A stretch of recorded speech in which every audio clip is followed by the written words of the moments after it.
Is that a good thing or bad? So what we wanted to kind of give you guys a little bit today is kind of our program trends and capacities for the last 3 years that you'll see in there. So on page number 3 of your board packet, it kind of shows our current programs and kind of where they ebbed and flowed since 2019 to 2021, and then kind of where the averages are for each of those particular programs. And all of 2019 was before COVID.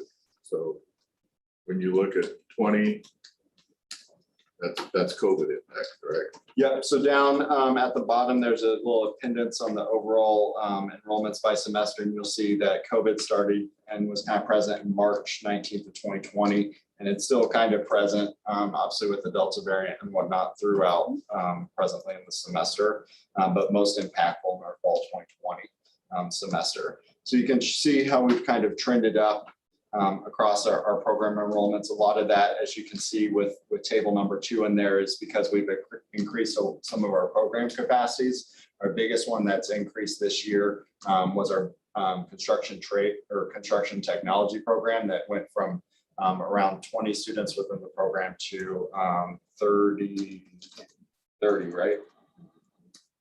Wanted to not call myself a liar, Yes, but yeah, so 30 was our program capacity. We didn't quite make it. We were right there at about 28, but obviously we've increased that one pretty dramatically, and that obviously ties back to industry need and demand. And some of our other programs have as well. Some of the programs that you might see in there that shows a capacity drop, some of that's just because transition with instructors. For example, business administration, we had 2 instructors, 1 retired, and we kind of went down to 1 instructor. So we kind of decreased the load to around 20, which is a good instructor to student capacities. So most of them that have increased, obviously one of them is welding as well, obviously due back to industry demand and increasement there. Obviously that's our greatest capacity increase, where we started off at 37 and now we're up to 50 from that standpoint. So what I did want to kind of note you guys as well is on the back of your page on page 4, it does try and kind of show you guys 2 trend lines. One is our current unduplicated enrollment headcounts across those 3 years, and then the other one's total credit hours. The one thing I do want to point out is right now it shows our 2021 being a dip. Reason is because we only have 10% of high school enrollments in. We're still waiting on at least 400 to 500 enrollments coming through with high school students. So I did want to kind of show you guys that. Once we obviously get our finalized enrollments at the next board meeting, I will show you guys kind of where we have actually end up. But I wanted to show you where we're currently standing at with all our programs being full. We're just waiting on a lot of those high school enrollments. And that's generally around 2,000 credit hours or so. So we'll be a little bit higher than 7,000, which I believe, if I don't want to speak out of turn with Carmela, but I believe they budget around the 6,000 credit hours. So on the enrollment for the AD nursing program, you expect that number to come up a little bit? I expect that a lot of what we lost was because of our clinical sites requiring COVID vaccine. A lot of our students figured out about that over the summer and made the decision for themselves to withdraw, because unfortunately they couldn't attend our clinical site without that vaccination. But So I see the clinical sites now are requiring it for their employees. Yeah, so last year we had some clinical sites that were requiring it for us to complete clinicals, but they weren't requiring of their employees. And so it was very hard for us to get our students to understand that they're holding us at a higher standard. Right. Now, but we have that in writing from the clinical location. And if the student was an exception, they give us information, we send it over to the clinical site, and the clinical site is deciding whether they're going to make an exception to that student or not in regards to having the COVID shot. Now that it is being required in the medical facilities for the employees, it's a little easier. Yeah. So obviously that's generally, if you look across the 3-year trend, that's the one that's generally capped at capacity. It is this year down. I'm very disappointed because that's my go-to programs on filling enrollment from that standpoint. But a lot of that, Nathan and I fielded a lot of those questions over the summer, can attribute to just their self-choice on not electing to get the COVID vaccine. So the numbers on the top of page 3 are just the tech programs on campus. That doesn't Right. include anything else. Yeah, it doesn't have short-term allied health in there. Obviously, one of our brand new programs, CET, is not captured in there. They do have one student currently within there. So there's some that aren't captured within that, focusing on the trade and industry programs And specifically. it doesn't include short-term like CNA. The overall enrollments down at the very bottom of page 3, though, the overall head count as well as credit hours do capture high school enrollments, like our overall credit hour enrollment head count for all students. So just the top is kind of capturing just our programs to study. Correct me if I'm wrong on information networking tech. Number from fall of 2019 was before we converted it to just one cohort. Single, yeah. So it's got a couple less, it's got a decrease, but that's because we changed it to a single cohort. Right, single entry point. It used to be that they would come in both in August and January, but then we were having an attrition issue with the students. And so to focus on that, we changed it to where we have one entry point in August. We offer double sections. So we try to bring in close to 30 students in August. We usually see a lot of attrition through the fall term. And then that way we end up with 20 some students by the time it's spring semester. So then that way we have 20 come out of the program rather than being in single digits.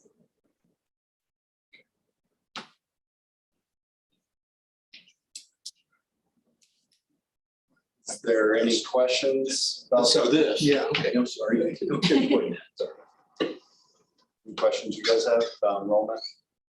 Like I said, we'll present the trend line to you guys next time at the next board meeting as well, and I can assure you that we'll move up. Like I said, we have about 500 applications outstanding right now, so we're just waiting on those to kind of get finalized from high schools. What's the deadline on that? Yeah, that ebbs and flows. The reason, so there's a deadline that we put on the parents and whatnot, but there's a lot of factors. It's the counselors following through, the parents following through, so some of those things. But right now we are enrolling students, and the deadline that we put on is August 27th. So And with some of the schools, of course, the counselors are juggling kids' classes, so they may put a student all of a sudden in an MATC course, and they may pull one out too. yeah, there's a lot. Yeah, so there's just a lot of transition because their course schedule changes so much in the first couple of weeks that sometimes, yeah, they're in a course and they move them out of that course. So just a lot of communications, and really the dust won't settle until probably 3 weeks from now. Just in really finalizing where we're at 100%. But I would say by this Friday, we're going to have a significant. So really that process just started real hard about last Wednesday on getting those enrollments finalized. So My youngest daughter's a freshman at the high school. I said this week that this is the largest incoming freshman class in high school history. So 680 Yeah. kids. Unfortunately, Marvin shares with me when they get their enrollment projection trends, he shares that with me. And they're slated to grow slightly every year. Overall, right now, he met with me yesterday, and they're down about 200 students overall in the district. He thinks they're going to start drifting in. Some of that's due to their mask mandate. He thinks they'll start drifting in. Rock Creek is growing, Wamego District's growing. So our relationship with those schools, that's why we've kind of built that strategy. That's where we're going to capture more and more. At the same time, and Chris, I'm putting you on the spot because I forgot to bring this up to you earlier, but you've had orientations for ALC. What kind of numbers you're looking at? Sure, so we have 25 currently enrolled in our ESL program and 23 in our GED. So this is improved from last year, and we're still out there trying to get more students to come in. But it is improving. And Chris is using a hybrid approach because of COVID, so they can do some of the stuff online. And his crew's adapted real well to support them with that. So a lot of our students are parents of school-age children in all the districts around us. So a lot of them have reached out directly to me and just asked, can we continue the online section? So that, of course, we've tried to mold as best we can, just because that's the nature of our programs. Thank you, Neil. Chris, Mr. Feller. So we just have a few brief facilities, some tech updates and a few safety security updates. Starting off with facilities, you've been aware we've been moving the RTC or Regional Testing Center out to the old Dental 700 building. That has been completed. It's fully functional out there now. We'll continue to make improvements to it, but I was going to share the screen here and show you that. You can show off your tech skills, great. So, let's see. So if you look here, we are out in the building 700. This is when you first come into the lobby. So they kind of have a check-in center here. And they do all their check-in behind this desk here, and there's lockers and their check-in procedure. And then if you go back around this corner is one of the Pearson testing centers. So this shows you kind of what one of those testing rooms looks like. That's on the camera system and meets all the requirements they need for Pearson View, which is a pretty extensive list, but that's all up and running. And then there's also another testing room out here as well. Is that the security camera? Is that what you're utilizing? No, this is something that Neil and Bryant, our marketing person, kind of put together. It's actually a free service they're using to map out and kind of market the campus online, where you can kind of take a tour virtually. Virtual. Yeah, so you can kind of pop around, and we can share this link out. It's public, but you can kind of pop around our whole campus and kind of have a 3D view. It's pretty neat, pretty nice. So yeah. We developed it during COVID times. Any questions about the RTC or anything going on out there? So talk about the Wamego Center a minute, and I'm sure Jim's going to talk about it more later, but we are continuing to make some more improvements there, not only for staff and meetings, but as well as the classrooms. For instance, we did just get a pretty nice boardroom all set up over there. If you ever need any space over in that area to have a meeting, that is available. We do allow community members also over there to use this. If they submit a form, we can get it set up for them. So we have that set up over there now. It's got a couple TVs, full Zoom capability, etc. Jack Alston uses it for his economic development meetings all the time, but that's good. Yeah. And then I just took a quick shot this morning. Brian Cook was teaching his math class over there in building 2. I'm just going to show you. So he's got a full group of students for sure over there. So he's doing hybrid as well, online Zoom through the system with in person, as well as he's got a few joining from home. That's actually in building 2 that he's doing that. So Last spring he did it, but it was in building 1. He only had a handful of students for Wamego, so it's grown with intermediate algebra. Then he'll roll into college algebra. So he's got, I think, close to 30 students, about 20 in this one, and then he has some enrolled in his online class because they're running out of room there. I just noticed this, but when I pasted my smiley faces, I got some of them sad and some of them happy. There's some sad The guys. sad ones don't like math.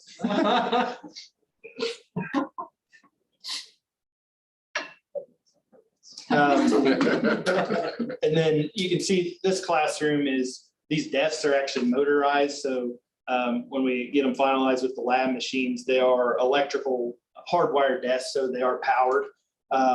This room, by doing that, it's very nice for a classroom, but it also makes the room less flexible to move the tables around and things like that. So the second classroom we're kind of working, designing towards in that second building, we're kind of going with a more flexible approach. So it can be used for classroom as well as larger group gatherings, bigger meetings, things of that nature, because we've already run into it a couple of times where we've needed a place to meet over there that boardroom we did in the first building wasn't quite large enough. So Like with this one, and you see his students are using computers, calculators.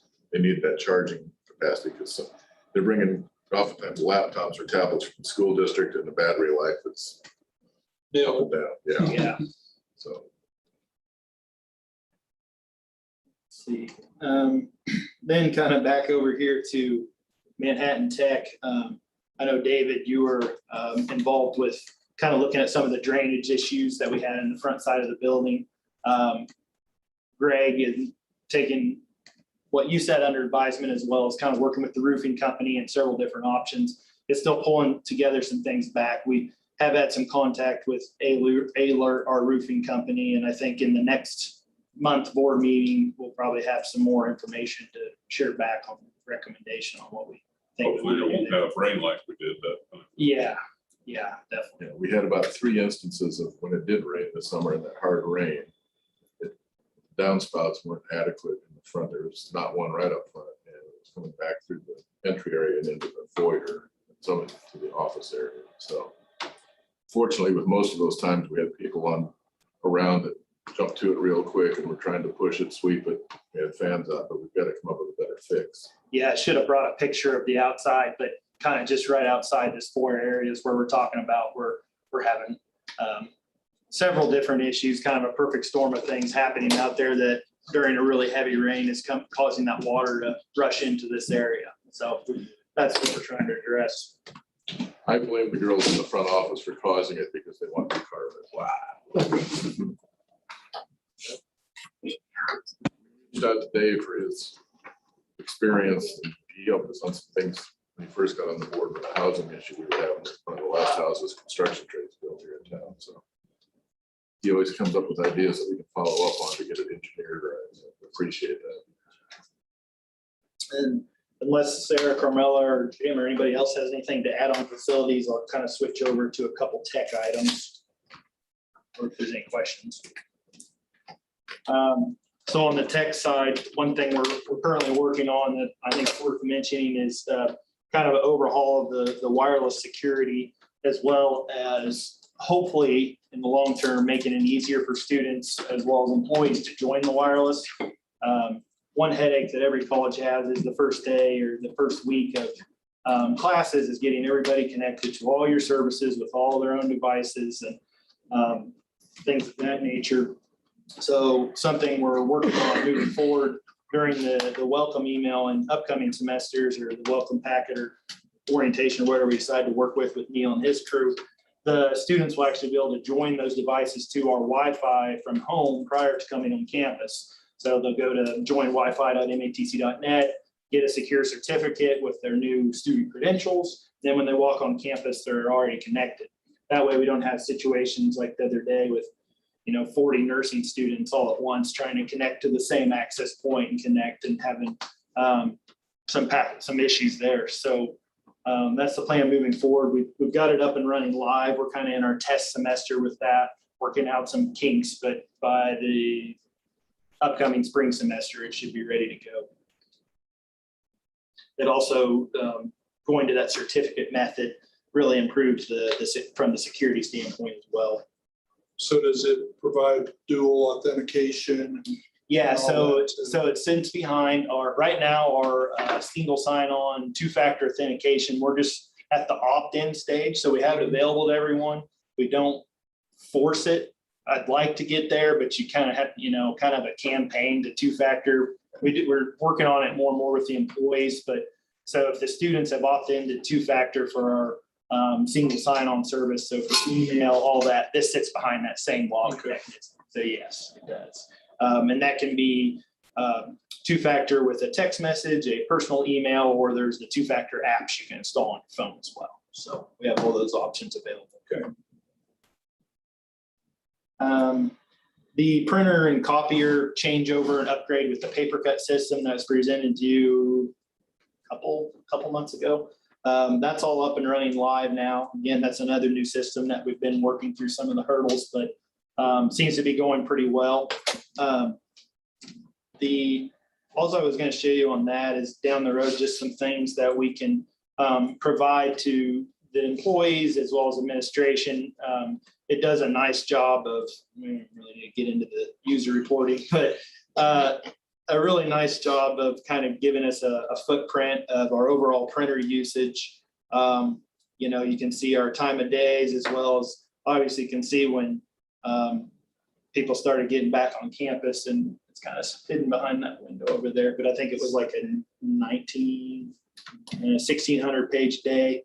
And then even it can break out as well, like for Carmela in the business office down the road to look at departmental printing and the actual total cost of those prints. So it does a really good job of reporting this back for us to look at a later time, as well as, you know, in the past, I just kind of feel like we're always during in-services saying, you guys you should try not to print as much. It's really expensive, but not having really good statistics to show them on how much it's actually costing the campus. So now we'll actually have that. So we're not just nitpicking and saying, hey, we got to, you know, save more trees, but that, hey, this actually cost us, you know, $20,000, $30,000 this year to print this stuff. So that kind of helps with the campaign to push more of those things online and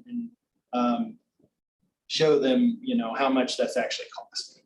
So just helps put a dollar to the action, I guess.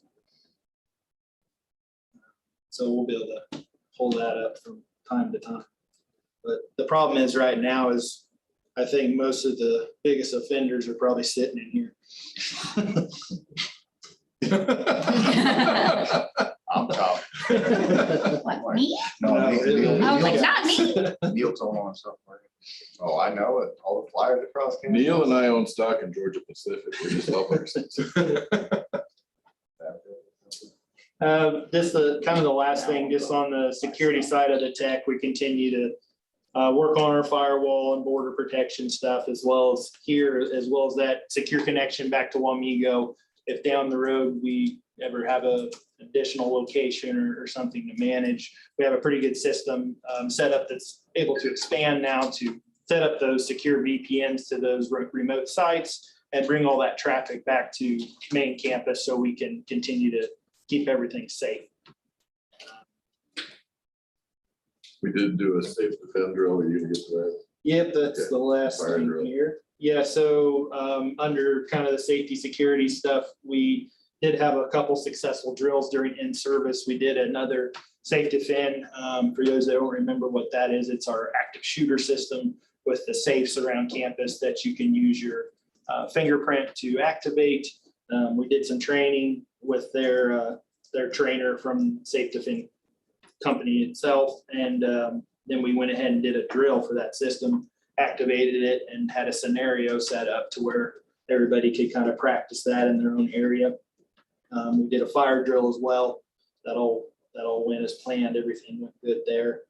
The other thing we're kind of looking at now, Tony Bach, our EMT instructor, did a Cpr Slash Aed training for the employees that wanted to sign up for that, which got me to kind of picking his brain on some things around campus, you know, from his perspective, what he thought would help to maybe improve some safety for us. And the big thing for him was getting the AEDs in a couple more locations and kind of running a campaign to show everyone where those are actually at. He said, you know, usually the problem is you have AEDs everywhere, but nobody knows where to go get it. So I'm trying to pull together some numbers to share back with the administration and you all on that, and maybe even look at some grant opportunities to help with that, and hopefully get some more of those spread around campus, as well as figure out a way to, whether it's signage. You know, I have a map that I share out online, but I don't, you know, there's got to be an easier way to share it with everybody that this is where you go when there's an actual emergency. So hopefully we can work on that as well. I think that is all I have. Any questions for me or anything to add from any MATC folks? I think the signage on the AED is important. It's something we do in the hospital. Do we know how old the AEDs are that we have? So currently, well, we entered a lease with Centos, so it's a lease device. So they do keep it updated. However, we're paying a monthly service for that. And what Tony brought to my attention, you know, I had understood that and thought that they went through this huge process of checks and it was very difficult and all this. And turns out it's not. So he's kind of got me on the side, you know, Jay, our security officer, myself, whoever can go around and take care of these just like we do the fire extinguishers, and take care of that ourselves and just own the device. So the ones we have now are pretty new, but they're under that contract. So I think we would move toward buying a couple outright and then getting them spread around campus. You know, there's not a code per se, but most of the language I look up says within a reasonable of under 2 minutes, you know, but it seems pretty far. So. I know the one they put outside my office is coin operated, so I've had it. One of the things on the locations typically that you'll find is that they're located in very close proximity to fire extinguishers. And people generally know where the fire extinguishers are. I know in our building, we have the AED tents that stick away from the wall to indicate where that AED is located. Yeah, and it was neat going through the training. I hadn't done anything like that for several years, and you know, it's pretty. They have them pretty dummy proof now. You know, turn it on, and it'll walk you through every step as long as you can hit the on button. Yeah, that's why I was asking how old they are, because the newer models do that. 2 paddle versus 1 paddle, and how you do the shock. Do you execute the shock yourself? Does the machine do it itself? Yeah. It seems like if we got the newer ones, we're gonna be fine with the 1 shock. It'll tell you to stand back and do all that. It tells you where to go. Yeah, it was the newer Zoll, and is what he recommended, and did exactly that. It took care of the shocks and the timing and, Yeah. And everything. So, pretty hard to It's not mess like up. in the movie Eraser where they do it. No. Pretty simple, but it's good to have one there when you need it.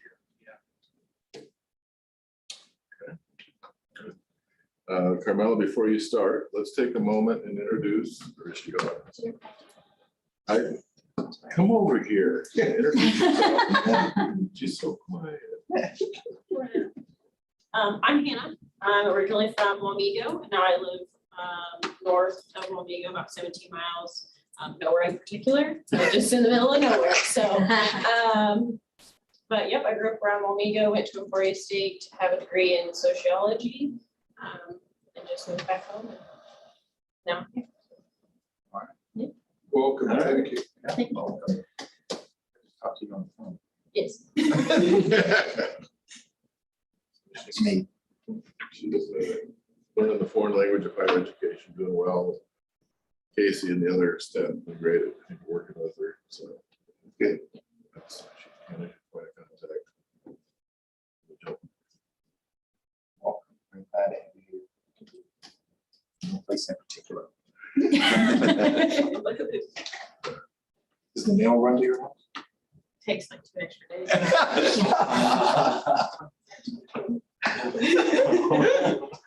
She's closer to the Pony Express station than the rest of us.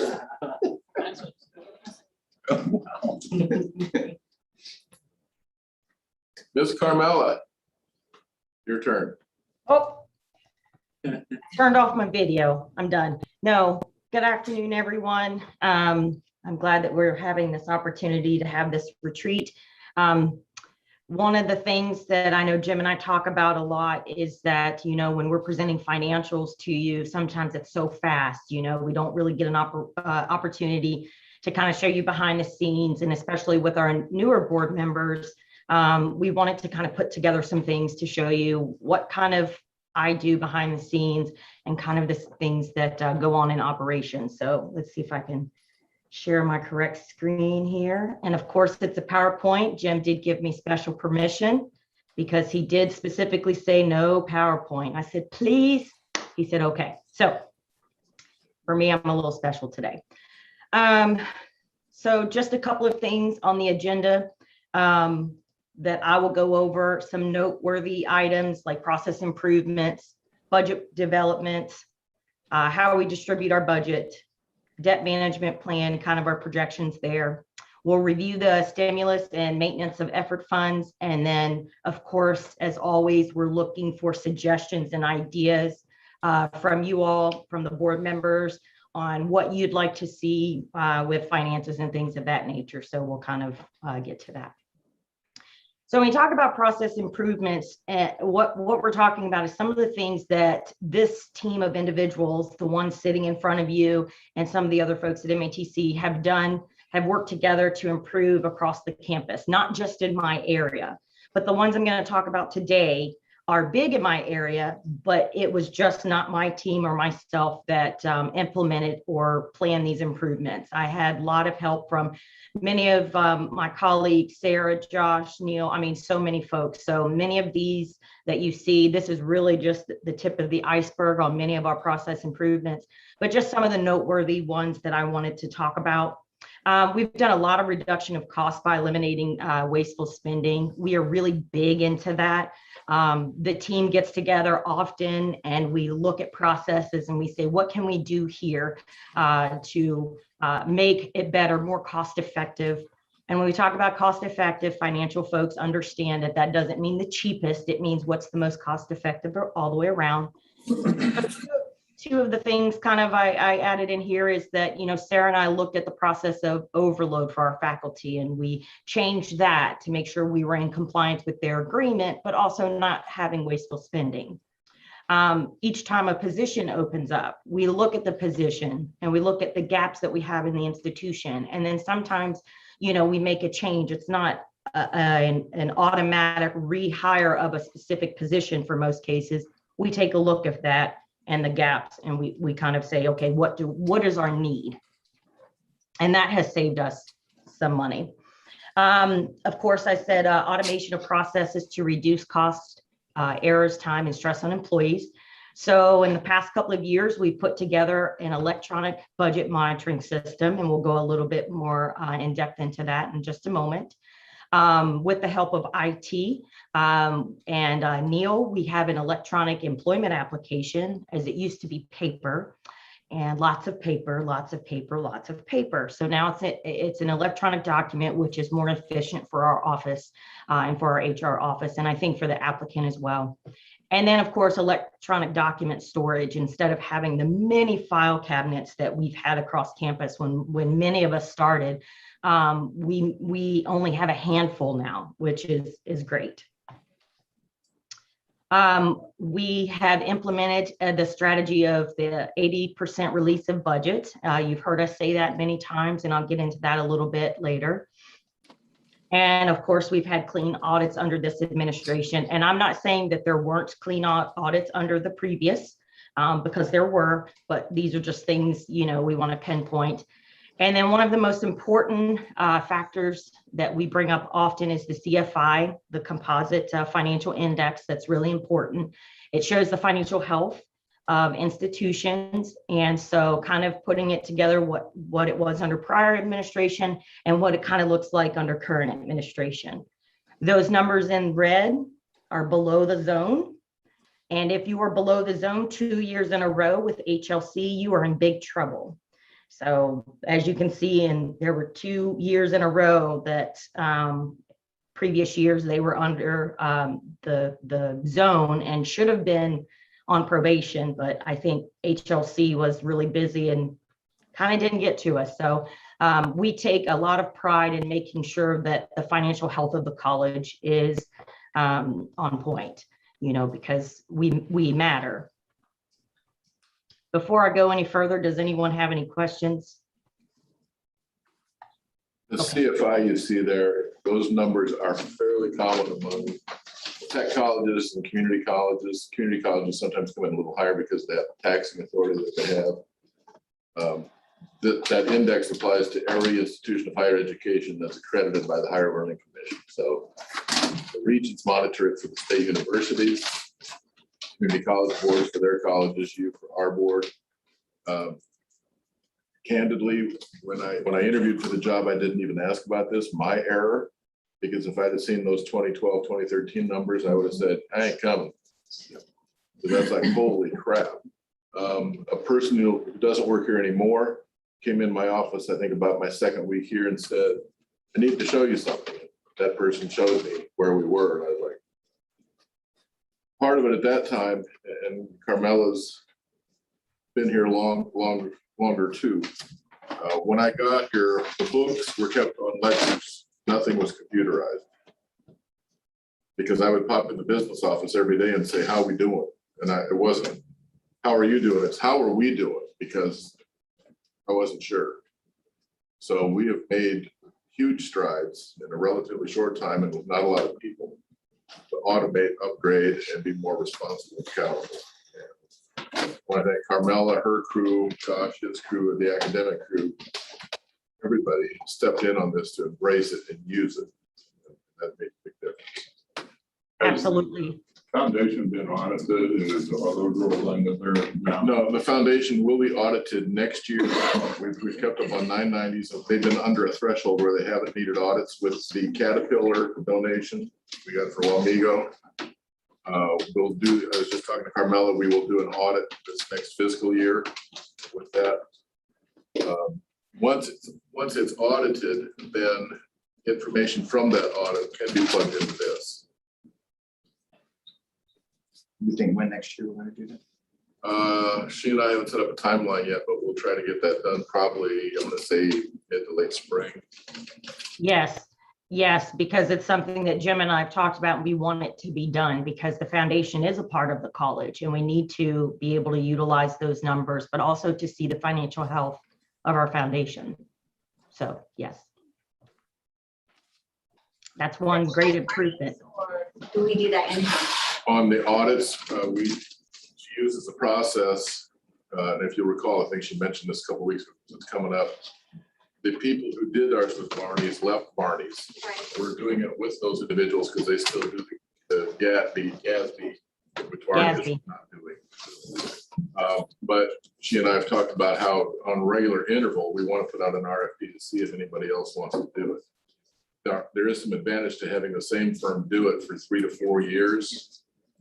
To work with us, get to know us, know the trends, and that's been useful the last several years. The same people we've used it. They get to know us, they understand what we're doing, but then their recommendations make more sense for where we are. Yes, and there's not a lot of, there are not a lot of firms around Manhattan that specialize in GASB, which is the non-for-profit financial statements that we're under. They keep up with FASB because that's corporate. But there's not a lot. And that was one of the things that Jim just mentioned. Barney's came back and said, we're no longer doing GASB. And so we were going to have to go out anyways.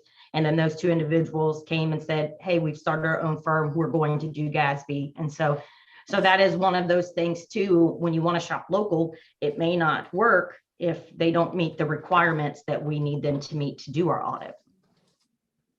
Well, I'm going to ask you to pause for a couple minutes. You've probably seen they've been distributing the food here, but I want people to give a chance to get ready to eat while it's warm. Okay. So give us about 2 minutes while they get rolling on that, and then we'll start back up on the next slide. Okay. Yours is in the mail, Carmela. Thank you, Chris. I'll be looking for it.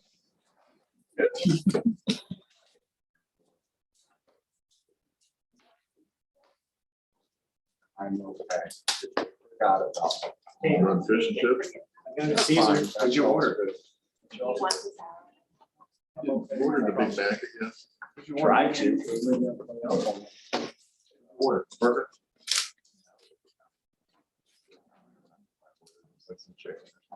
It tastes like this, but it looks like I chicken. got a roommate. I thought this was small. Chris is giving me a salad, so we're fine. Pickles.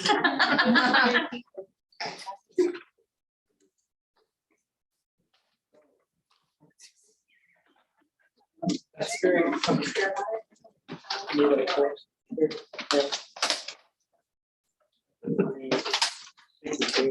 I'm just glad. I know, I think that's what I ordered. We'll just hear about it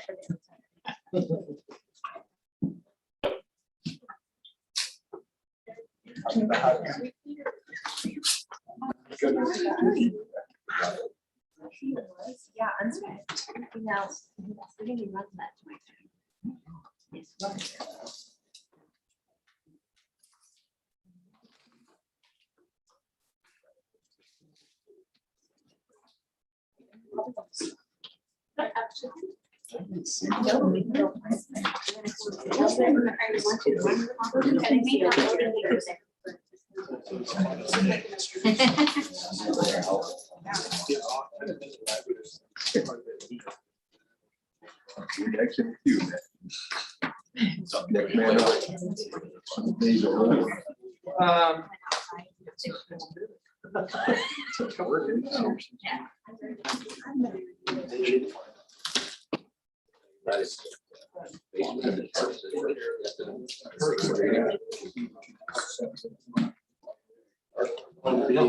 French fries?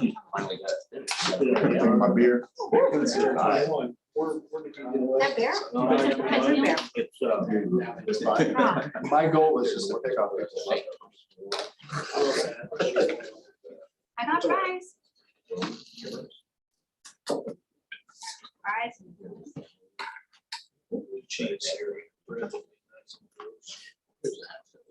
Great. Don't invite him no more. Vice President Jacob, whenever you're ready to continue, go ahead. Okay. Well, you all enjoy your dinner and I'll be thinking of you. Okay, so when we talk about budget development, this is one of my favorite memes. This is what, when I start talking to folks, this is kind of the gaze they give me, if you've seen this. How I see word math problems is what they tell me. If you have 4 pencils, I have 7 apples. How many pancakes will fit on a roof? Purple, because aliens don't wear hats. Those are usually That's how Ryan teaches it. Yeah. So I take a lot of pride in the budget development talks that we have with our budget managers. You know, earlier when we had to do it by hand, the business office literally had Excel spreadsheets for every department, every budget line, and financial people will know what I mean. And we have 1,500 GL accounts. Wow. So we would have an Excel spreadsheet for all of those, send them out to budget managers. The budget managers would have to do their thing and then send it back. With the new budget module that we purchased in 2018, that helped us automate that process. And it was so much better and easy for budget managers, because most of budget managers aren't experienced budget managers. Some of them are learning. And so the easier that we can make it for them, the better. It makes their job so much better. So what we have now they're called worksheets, but it's online, it's in the cloud. So we can send out these worksheets to the budget managers, and they're able to, look at the line and click this, fill out and submit this worksheet. And it's kind of a step-by-step process for them. So that they can easily submit their budget. Again, this is when you click that link, this is the worksheet that opens up. There's a summary. It tells you where the budget worksheet is. So it's on my plate, and then where it's going to go to when I hit the submit button, then it'll go to the next person. This typically looks like this. It'll be a budget manager here, and then me here as you're submitting it to me as in the CFO. You're able to add comments and attachments when folks are asking for large amounts of money, maybe for a capital purchase. They have to provide evidence. And then here's that actual line item. And it will show the trends for the previous 3 years. This screenshot came from our first year with it, so it only shows 2, but this module shows 3 years. So you can see in 3 years, what did we actually spend in that account? And then that's when they, they can work on these worksheets, but then they have the option of setting a meeting with me, because what I will ask them is, okay, you budgeted 800 here. You've only spent no more than 200. Do we need to reallocate those funds in another line item? If it looks like they've overspent, we had to move from other accounts. Do we need to increase it? So we really have some great talks with budget managers when it's time to set the budget. And again, without that manual process, this is a lot easier for them to understand, navigate, and it's a lot easier for my team as well, because we would take back those Excel spreadsheets and then enter all that information in the system. So it was a very manual process. So kind of wanted to show you how we develop the budget, kind of what that looks like again, so that when we talk about budget development, you have a little bit of an idea of what we mean kind of behind the scenes. We typically send these things out in February, March timeframe is when I send all the worksheets out to folks, and I give them a deadline to get it back to us so that then we can put it together, have it balanced, and then present it to you for approval. So that's kind of what that looks like. Does anybody have any questions about the budget development process? Not a question. Go ahead. What? Just a reminder, you can go so far with the budget, then we have to wait to see what the state does with the higher ed budget, and then to hear from K-Board what our appropriation is from them. And then sometimes then we have to finish negotiations if that's not finished before she can do the entire budget process. So sometimes it drags a lot far into the new fiscal year before the budget is actually set. Yes, this past year was the best budget development year yet for me, for the office, for everyone too, because then once it's approved with you all, it's a domino effect. Then folks can start purchasing for their upcoming year. If the budget isn't approved, we can't purchase because we don't have an approved budget. And so if we can get things lined up and done in an orderly fashion and get it out like we did this past year, it's gonna be great. Budget distribution. I wanted to kind of show you all how the budget is distributed over the different components. These components are made up by the federal reporting system of iPads. And so they have us break it out by instruction, academic support, student services, institutional support, maintenance and operation of a plant, and then other. And other is like your auxiliary accounts and just some of those little things there. And so currently, this is how our budget is distributed. 38% of our budget goes for instruction. Well, that makes sense. We're an educational institution. And then the rest, as you can see, kind of filters down. Jim had this from he pulled this from the K-Board data book, which is available to anyone. It's public knowledge, public information. But this is how we stack up against all the other technical colleges in Kansas. So as you can see, it's fairly even outside of the institutional support. And the institutional support, you know, with us, it includes admin and your central services, your IT, you know, and we've really been ramping things up just because we're growing so fast.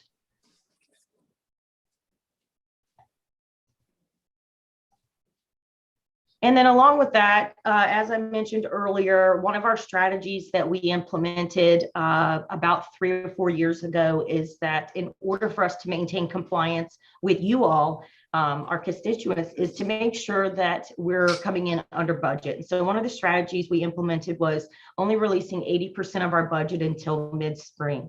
Kind of what that means is that many of the program budgets include course fees. Course fees are paid by students every semester. So when we release the budget and allow them to start spending, we really don't have an idea of what enrollment is or what it actually will be until after the census date, after that snapshot that we do. And that's only for the fall semester. And then we have the spring semester. So by releasing 80% of the budget, it allows us a little bit of flexibility, because if by mid-spring we find that our enrollment was not what we projected, and you know, there's a chance that we're going to, you know, be over budget, we don't release the other 20%. We release what's left. And there's only been 3 out of the 5 last 5 years that we've released the 20%. And there's been a couple of years that we haven't, because enrollment, you know, wasn't up to par, and COVID being one of them. So that's, of course, one of our strategies that we do, again, and it's worked. We've come in under budget each of the past 5 years, so it seems to be working. Again, with the monitoring system through Genzabar, this is how I monitor our budget. It's a window in our J1 system, and so I can pull up our current budget. It's broken down by each line item. It's broken out by columns. I can add columns, remove it. We can really drill down, which is great. Each of the blue lines indicates a link that I can click and see what was charged or put into that account to make sure that we're efficient and we're being accurate with our codings. At the very bottom, it tells me where we currently are with our actual, if we've received funds in and we've spent, where we actually are with our entire budget. And then, of course, we can drill down as needed. I monitor the budget on a daily basis. Every day I open this up and I literally, when I talk about going line for line, it seems like that's a long process, but I'm used to it. So I can look and I can glance and I can see anomalies. I can see things that don't look right and go straight to those things.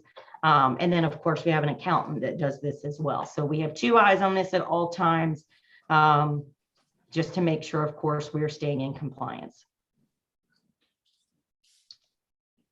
Does anybody have any questions about our budget process or even our budget distribution process?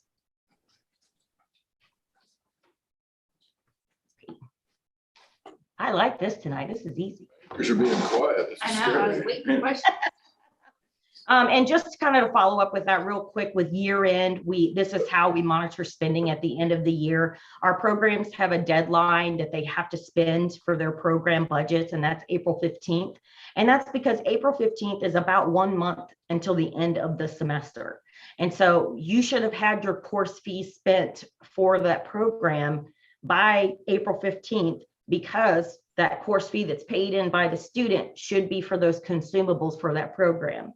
And those funds don't roll over, so you can save money at this time. They don't roll over. So it's use it or it's swept into the general funds. And I make it a point to reach out to each of the program budget managers and say, hey, you have $2,000 left. Do you have consumables you need to go ahead and purchase? Let's do that, because again, this is for your program expenses, and we want to make sure that those programs are, utilizing those expenses. So we do put a spring purchasing deadline on them. And then any summer courses, because we don't have programs in the summer, any summer purchases, we ask them to have a deadline about June 15th. Every once in a while, they'll need to purchase things later because that's just the beginning of the semester. And I'm really talking about our science courses. If we have those, then they just kind of talk with me and they can get special approval. The reason that is because our budget year is about to end. Our budget year ends June 30. And so if we don't have an approved budget for the following year, we can no longer spend, technically, right? But the summer, except for the summer funds that have come in. And so we are very particular about making sure that our purchases are done within the right budget year to make it, very clean. Every once in a while, things kind of skip over years, but any financial folks know that we can make those adjustments on the back end, and that's what we do. Another thing I wanted to kind of go over with you all is our debt service. I know that's been something that we've talked about previously. Just for some of you who are new, we've had previous debt service. We had an economic development loan from the city of Manhattan. We've had 3 from them. The colleges had 3. There's been 1 in our administration's tenure, but there were 2 in 2010, a conventional loan and a forgivable loan. And then we ended up getting a forgivable loan in 2016. And while we did pay the conventional loan back, we had, in order for the forgivable loan to be forgiven on an annual basis, we had to meet certain criteria that the city of Manhattan and MATC agreed upon. The earlier forgivable loan had to do with graduates and things of that nature. And there were times that they, had to make payments because they didn't hit the mark. Our forgivable loan in 2016 also had similar criteria with graduates and things of that nature, making sure we had enrollment. And all of ours from 2016 was forgiven. We met the mark every year. And so altogether, MATC has had $430,000 of the forgivable loan forgiven. So, we do take our debt service very seriously because again, we don't want to be an institution full of debt, but we know that we're growing. And so we use it as a last resort, if you will. So kind of wanted to provide that as kind of some background, and, we monitor our debt service and we make sure that we can, take care of it before we go into those agreements. Then I just provided here again where we are with our current debt service with Wamego as of 6/30. We had the original loan amount was 1.35. The interest rate is 4.185. We've only paid 1 year and we have 19 years to go for this. So this is that longer debt that we had for our Wamego property. Then we also have our roof. And as of 6/31, the original loan amount, of course, was 866. It's at 644. We've made 2 payments. And then after the 3rd year, there's no penalty for paying off. And one of the goals that Jim and I talk about frequently is as we start growing, as we start getting different funds, especially if we're able to get funds from KBOR that's owed to us for the gap and it can go into general funds, what can we do to pay this off early? So we do have that in our forecast. That's something that we keep when we're doing strategy. We know we want to pay this one off early because then we can start on the Wamego debt service to pay that off. If we can get the tax credit bill through the legislature, we could target what we raise in Riley County to attack this, get it done early. Like she said, then that would free up resources to go with Wamego. Again, there's a time frame with the Wamego loan where we're penalized if we pay it off too early, but that's not good. Prior to 10 years. Yeah, but again, our goal is, especially if the tax credit thing goes through, then we can attack this one first, get it out of the way. Then as we sell tax credits in Pot County, we can attack Wamego.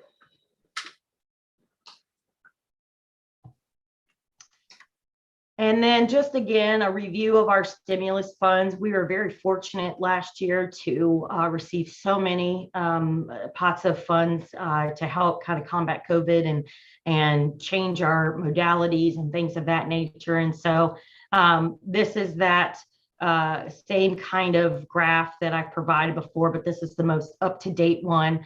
But we'll look at the monetary side right now. We have received a little under $3 million in grants. We've spent 1.8 and we have about 1.1 remaining to spend. The largest chunk of that's remaining to spend is the last allocation to the institutions for students.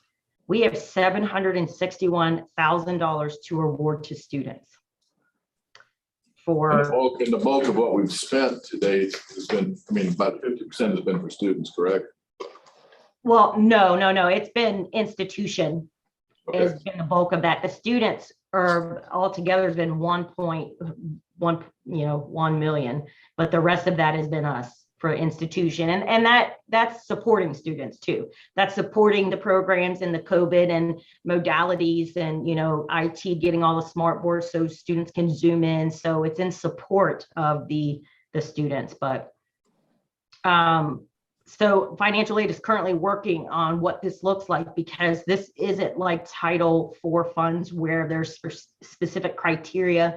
You have to do a FAFSA, you have to do this. These funds can actually be awarded to our continuing ed students.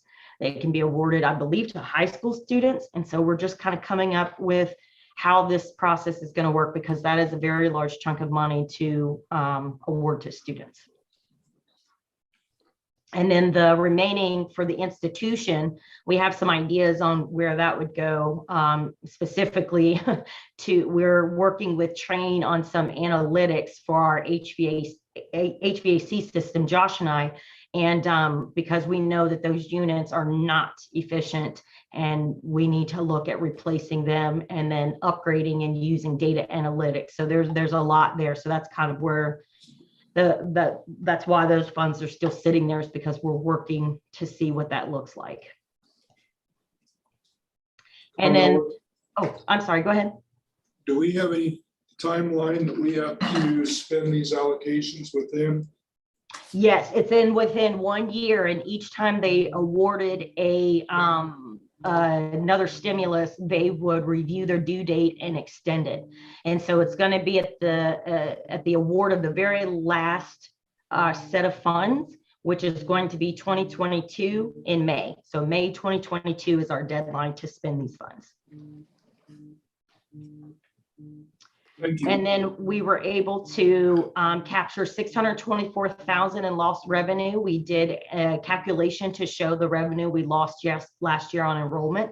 So part of the institution portion, an institution could file for lost revenue, and that's what we did per their guidelines and their calculations. And then, as you recall, we also forgave $170,000 in student debt to kind of clear that for them, so that it, put down that barrier and allowed them to finish their studies amidst the COVID pandemic. So,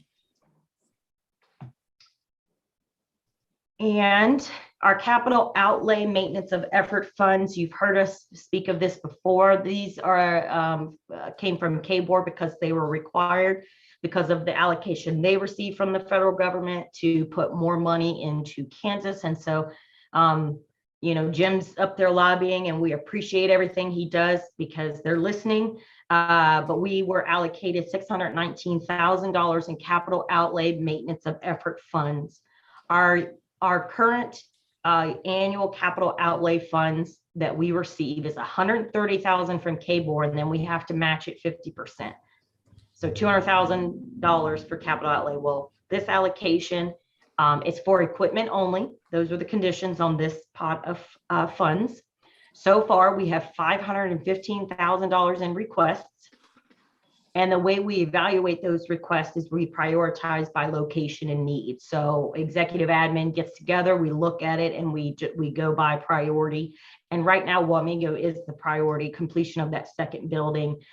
We can't pay for renovations, but we can pay for equipment, and installation and things of that nature. So we have to be very specific on what we spend these on.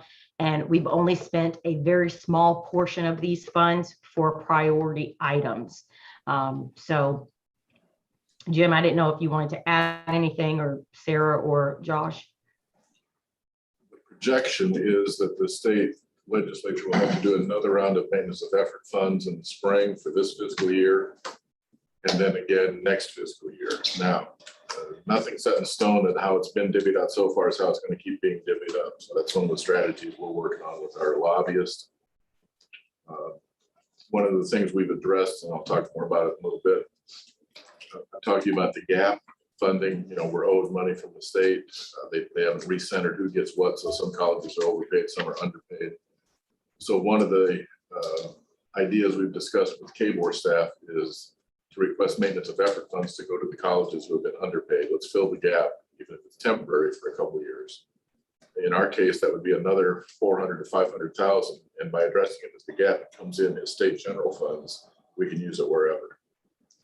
So that's our current strategy among the Southern Tech colleges. Can you use any of those equipment funds on air conditioning? Yes, if we need to. Yes. And I was not presented with the problem. Josh was presented with that problem yesterday with air conditioning. So we know that is a priority. It's just trying to get the information for us to work on that. And then lastly, ideas and suggestions from the board. Currently, the current report schedule that we do outside of the monthly schedules that we do, or monthly reports, the expenditure report and things of that nature. Here's our current kind of the financial, if you will, reports that are due to you all. In October, we have to provide the budgeting, financial planning, and forecasting document. We have to provide the asset protection and the compensation and benefits.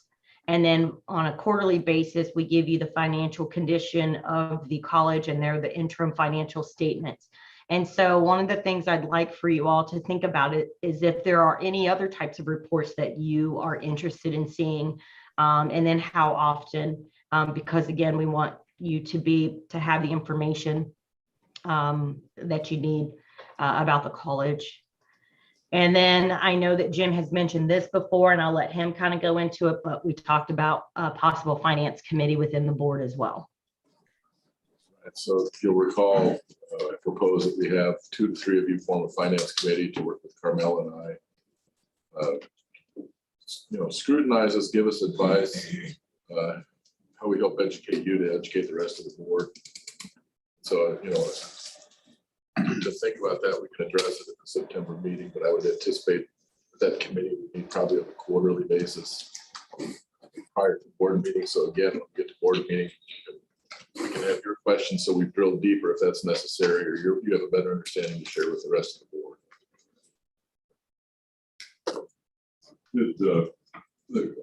Carmela, did we get anything resolved with that huge utility bill that we got that you had protested? No, sir, they are still going through those negotiations with that company. We still just paid that minimal amount and we're just waiting. They do provide the monthly updates, but those attorneys are just working with Synergy and the other company that some of the other USDs use to negotiate those bills. So there hasn't been an outcome of that yet. And just, October is like less than 2 months away. With budgeting coming up, is your department heads, are they getting their budgets together for you, or? Well, all that Are they document. done? Is it all Oh, done? yeah. Oh, yeah, the Submitted? budgets Okay. have done, and you guys have approved it. That document is just showing that we're maintaining compliance with staying within the budget, making sure we're forecasting, making sure we're understanding. So those are those compliance documents. They're actually called president's reports, but they fall under kind of my realm. So I'm the one that kind of puts them together, and then together Jim and I are like, are we in compliance? Yes. Are we in compliance? Yes. But yes, the budget is complete this year. It was done early this year, which was a change, and a good change at that. We're looking at this, we're looking at your presentation, current report scheduled, October budget. Is that for just you guys, or are you presenting something to us in October? I'm just trying to follow the timeline here. Yes, I'm sorry. No, we present the compliance document. It's a president's report. And so it's presenting it to you all. And it's just kind of these compliance statements from President Jim and me that we're in compliance with the budget, with the forecasting and things of that nature. So we'll present it to you. Yes. Those are the current reports that I think were in place even prior to Jim. Part of the policy governance. Policy governance. Have we seen any surprises? I know we've approved budget and all that. Anything that we didn't anticipate at this point that's popped up? Yes and no. I would say no for the most part, because our most of the things that would be a surprise are facilities. And our campus project group does a great job. We meet every Wednesday, and that includes the director of facilities, our maintenance crew, Sarah, Nathan, myself. And so we get together and we keep up with all of the things that are going on with the facilities. And we pretty much have anticipated most of the things that have gone wrong. Every once in a while, there have been those things where before we had the roof, the water leaks. Now our air conditioner, which we've known that they are old and need to be replaced. I don't think we were ready for it to go out. But those are some of those surprises. So at this point, no, there haven't been any big surprises that we didn't. We've done a lot more hiring the last several months than in the past. Some of it is replacement, some of it are new people because of growth in different areas. Yes, but we plan those things through the 3D budget. We do. Some colleges have had significant trouble getting people, getting good applicants. Overall, we haven't had that issue. In a couple areas, it's taken a little longer, but again, we're not in a hurry to hire anybody. It's can we find the right person? But we have done a lot of, there's a lot of employees I'm still trying to figure out, who are you? Putting that together. I try to make sure you're right. That is all from my realm, Jim. Good job. Warm in here. Do you need a break or keep charging on and you move around when you need to? I want to see who's gonna pass out first. See why we're doing the air conditioning study. All right, so if we go back to your packet. Just past Neil's enrollment report, you see a memo on a purchase recommendation. We cannot take action on this tonight. Right. We're coming up to the end of the Title III grant and looking at some software to help us with some analytics on student success. Chris, Kim, Josh, others have done a heck of a job looking into this because none of it's inexpensive. We weren't super thrilled with what we had with the grant over the last year or so. And then they were sold and all sorts of issues. So the recommendation is another component from Census, which is our primary data management system provider anyway. So from that part there, we have better integration of the data, pulling things around, sorting it. Let me defer to Kim on other things on that, or Chris, as far as the Census module, or Josh, what we think it will. Putting them on the spot from what they told me in a meeting, how good this was going to be. Am I on the spot? Yeah. Is that what's going down? Okay, that's fine. We'll put Neil on the spot. Sorry, I was in the other room, so are we talking about Student student retention. retention? So obviously missed some of it, so if I duplicate some of what Jim said, I do apologize. So obviously we're at the end of life with Title three, thank you. I wanted to say Title IV, and that's not where we're at. Title III grants, and we're reevaluating the current retention and kind of retention persistent piece of software that we were utilizing at the period of time that we had the Title III grant to pay for that. The reason why we're reevaluating that is Kim and her database person spent about a year and a half developing data, and then when we went to make it go live, they said, sorry, we can't make it go live. So obviously that made us reevaluate our relationship with them. They have since been bought out by EAB, who is actually the other one on here, which would be the EAB Navigate on there. I think because they're trying to get rid of Starfish and basically push people to EAB Navigate. So we explored EAB as Navigate, which is like pretty much a Ferrari system. I believe K-State utilizes it for some metrics, as well as Washburn Tech and Washburn University use it as well. From that standpoint, the nice thing about it is obviously it looks really nice. It can output a significant amount of data. It has some nice bells and whistles with it, but obviously with bells and whistles, as you can see with that model right there, it comes with a year one cost that's extremely high, and then subsequent year costs, it just continues to increase indefinitely. So we wanted to look at other opportunities or options out there. The big thing is, as Kim could even tell you guys, is the Kansas Board of Regents is starting to look more and more at persistence and retention at institutional levels. So one of the key points is we wanted to be able to show, like, are our retention measures such as tutoring and things of that nature going back and being beneficial. Is a student that received a C in this and then went and saw tutoring, did they see an increase in their actual GPA at the end of the semester? Obviously, that's very difficult to track from that standpoint by hand. So that's why we're looking at this type of software to pull some of those data and things of that nature.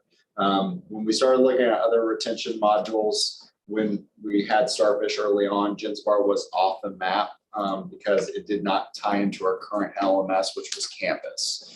Obviously, the big component is we want faculty and others to be able to utilize it. And why would we want them to get out of what they're currently using? So now, GenSpar is definitely overhauled in the last 4 years, their retention management software. It's our current SIS. So Josh and his team knows a lot about it and integrations and the fun things and working with them. I think we have a pretty good overall relationship with them. You can see the year one cost, just like with anything else, it's implementation. It's the initial startup cost for any type of software is very high. But after that point, it's basically a maintenance fee of about $14,000. I believe the $14,000 is showing kind of the higher level of enrollment. I believe tier 2 level. We kind of ebb and flow between tier 1 and tier 2, so that's showing the higher projected cost of that component. And kind of what Gensbar retention's there to do is kind of look at our student data from a holistic standpoint and, for lack of better words, target specific students to say if they're going to, based upon the data in our system, be at risk or not. Obviously, there's multiple factors that can, data is only good as if you follow up on the data as well. But it gives us that ability to basically have high-risk students reach out to them, talk with them, provide them with resources. It's basically a retention hub to connect the resources across our campus, as well as students can just raise their hand and say, I need help. Just in connection with an advisor if they need help with that. Faculty members, if they're struggling with a student, they've tried everything they can think of to bridge that relationship. They can reach out to the services that we have there. So it's essentially a holistic retention module is what it is to capture a lot of that data that ask for Jim and everyone else. So any questions? I talked a whole lot, but probably didn't say a whole lot. And it for sure integrates with Canvas. Yes. Yes, that's one of the things that they announced this year in Gensbar was that they integrate with Canvas. They can pull our data finally. And they really had to. I think obviously why we're seeing the cost where it is because they are competing with EAB and a lot of those other providers, and a lot of us that have retention at the level using third-party softwares because they just weren't there. Like I said, in the last 4 years, when we demoed it, it was essentially Starfish. So clearly they've done their research into other companies and whatnot.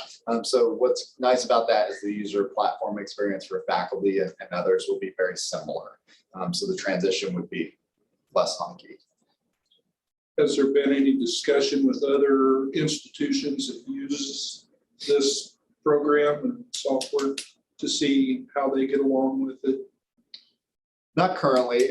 When I was the interim director about 3 years ago, we had reached out to some of the providers that use the retention management, but I don't believe I've reached out at this point. Yes, sir. One of the things for anybody in higher ed, student information systems are critical, of course. Right. And you've got an institution like K-State, KU, et cetera, they're spending millions of dollars on a system that does a lot more than ours, just scale alone. When you get into what I'm going to call or lower class, if you will, community and tech colleges, there's Gensbar, and then there's what's the other one other primary one. So I have the old one at Oklahoma. We use Gensbar in Illinois at Neosho. Gensbar is better than the other one, Okay. but it is a poorer college system, if you will. It doesn't have all of the bells and whistles. Gensbar means well. I would say their software intuition process doesn't always come from a higher ed perspective. It comes from a software perspective. So again, at times it's training people on that intuition of the logic in the program, how to use that. They support it pretty well. They come up with module improvements. Of course, those always cost extra. When I got here, the college had purchased Gensbar and had installed it. They had not budgeted any resources for training. And so I arranged for quite a few of our staff to go down to Neosho County for a quick one day, plug it in, and we'll try to figure this out. When Sarah came from Illinois, she had experience with Gensbar. I really can't say enough about how fast our folks did try to catch on. They do have their own training program, if you will. A lot of it also was just do this and see what happens. And I'm not going to say we're masters at it, but we're pretty good at it. It's always a way to get better. One of the key things, and I wanted Kim here today from institutional research and all the data and reports she does, we have greatly improved our processes to try to ensure we have accurate data, clean data. And that was not the case a few years ago. I couldn't have sworn on a Bible, this is accurate and good. Now I can. Because I know HLC monitors those trends and how those Yep. students are doing. And They're expecting us to all move into predictive analytics for at-risk students. So I want to make sure that we're meeting that objective. Within our resources, we're doing the best we can.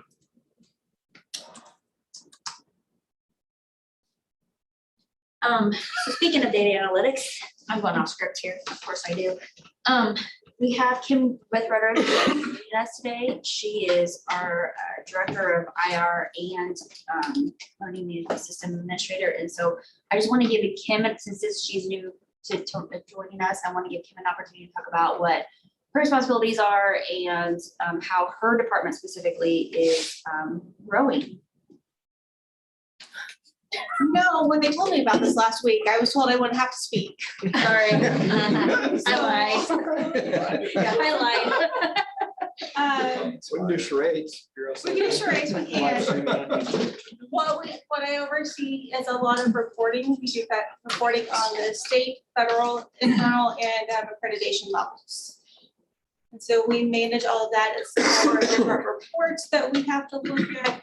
It's constantly changing because, you know, the nature of data and the nature that the government wants so that they can legislate is always changing. They always want more data. Hey, well, we have this. That would be great if we could see this. And so we're adding that information. The state has also updated their strategic plan.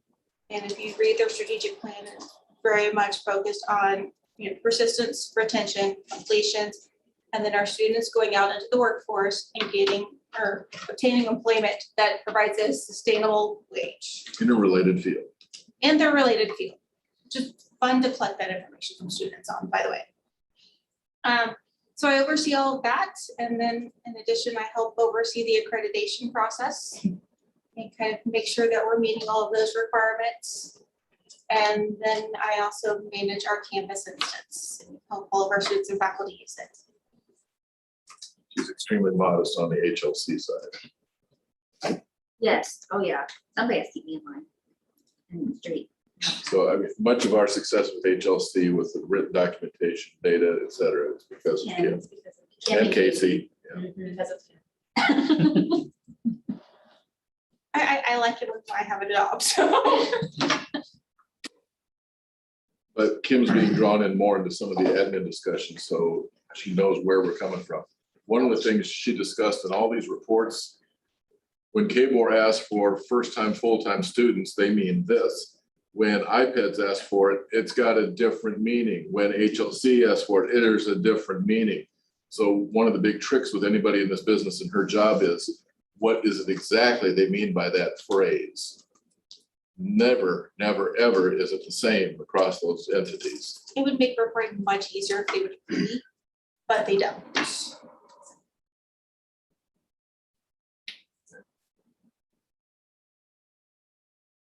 She's very instrumental to our success and we all work very closely as a team. Oh, yes. So I have 2 employees currently, both new, of course. One of them helps manage our campus instance, and her name is Pamela. She's fantastic. And she's going to do a wonderful job. She has experience in higher education. She has experience on the administrative side, as well as in teaching, specifically all courses, but online education.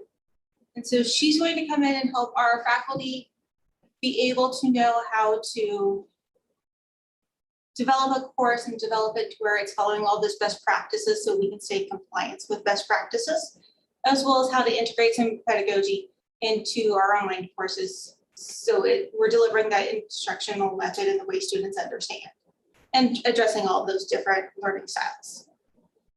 We just hired a new employee. Her name is Deepika Tokala, and she is the database report writer. She started yesterday.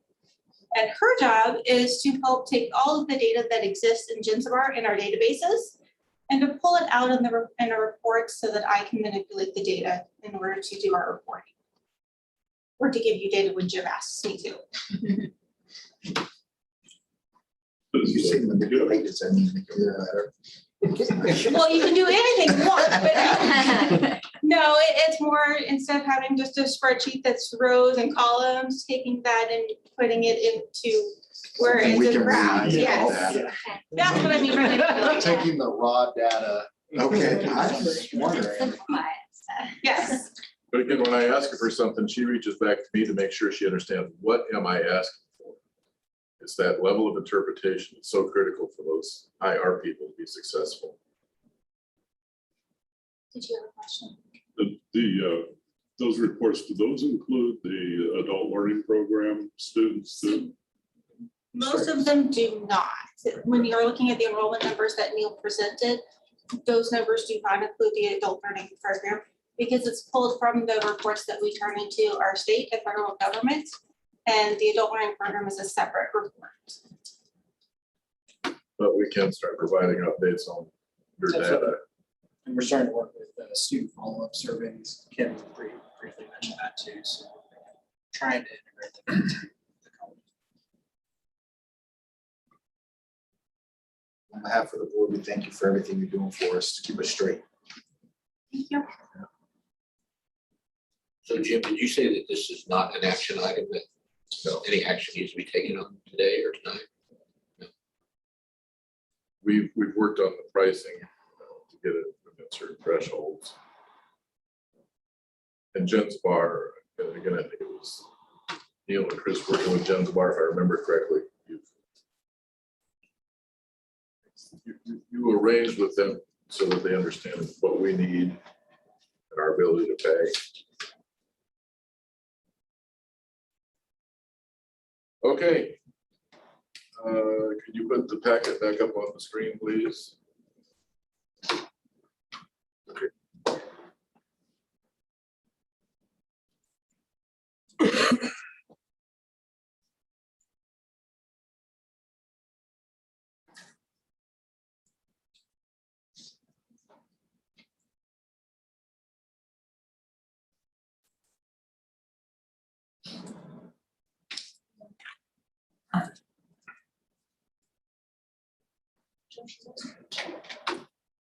No, but you can.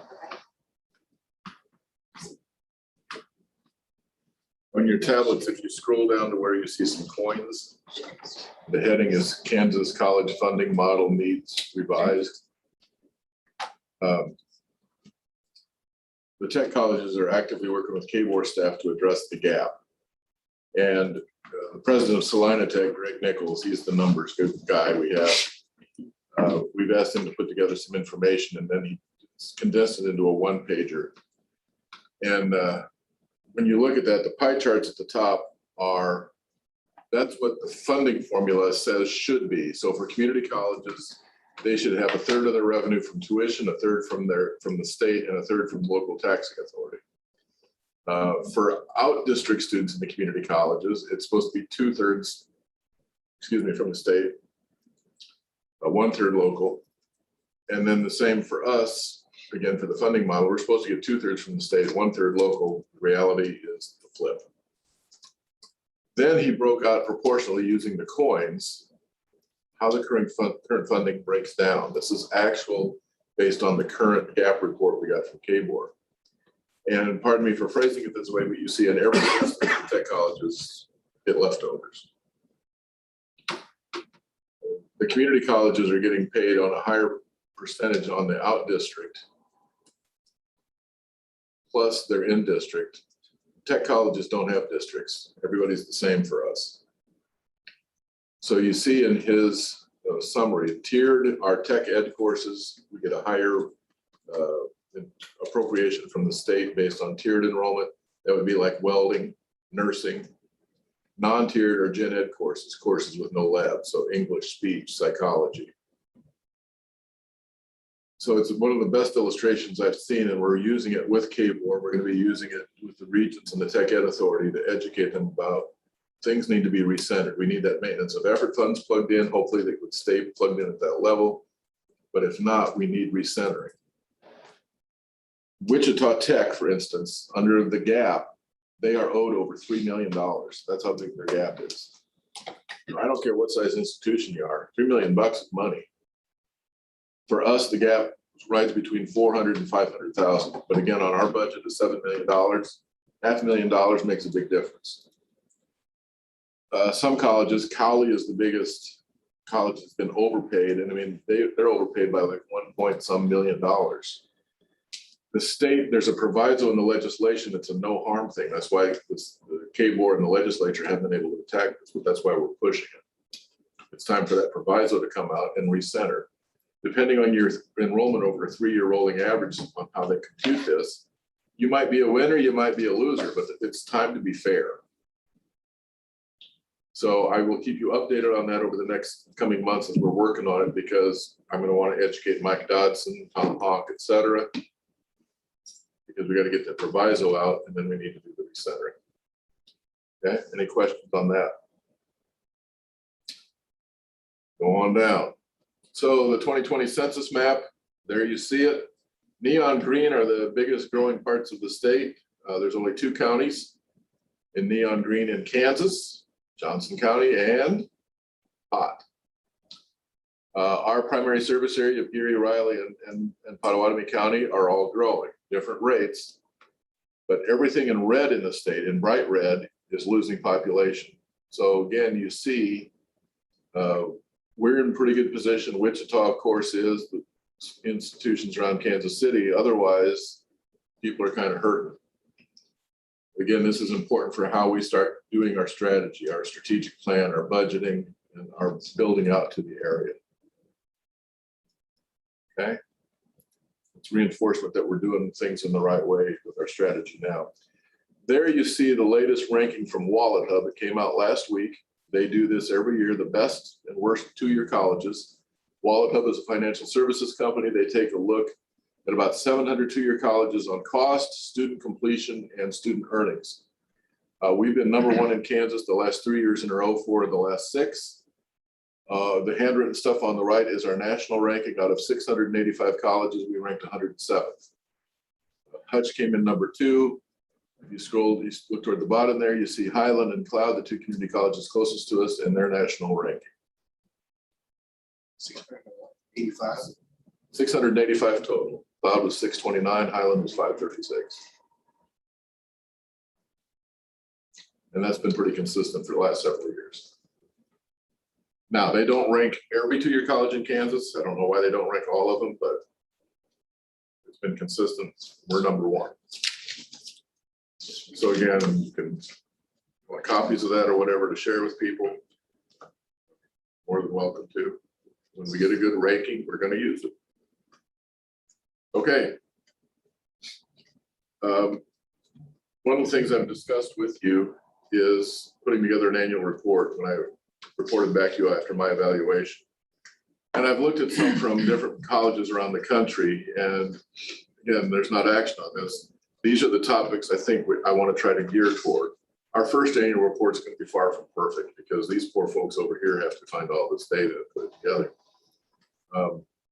But just to give you an idea of what kind of things we'll start looking at. For instance, we've got our first national champions in Skills USA. We want to brag about that.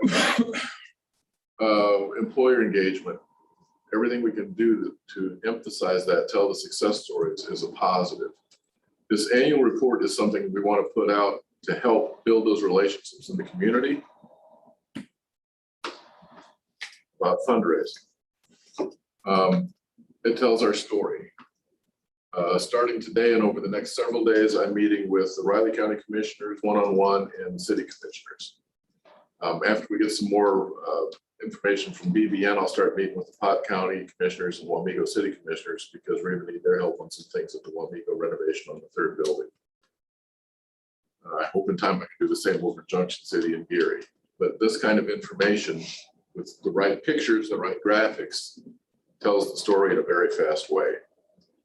So we'll send this packet out to you. Well, I think we did.